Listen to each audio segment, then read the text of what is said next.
a little bit more than that. It's about 70 points to the downside in the Russell here,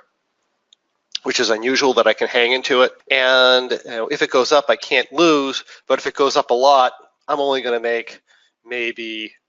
7%, which is what I might make in a bull trade. So this is not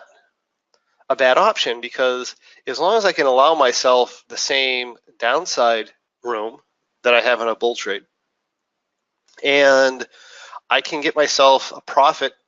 if the market goes up of 7%, like what might happen in a bull trade, and I have the periodic opportunity to make 20, 25%, then if I can set my strikes up in that manner,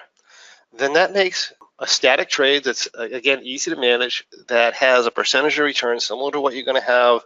with a bull trade, a probability similar to what you're going to have, and you might have an opportunity to make a little extra money. So that's not a bad setup, which is one of the reasons I really like broken wing butterflies.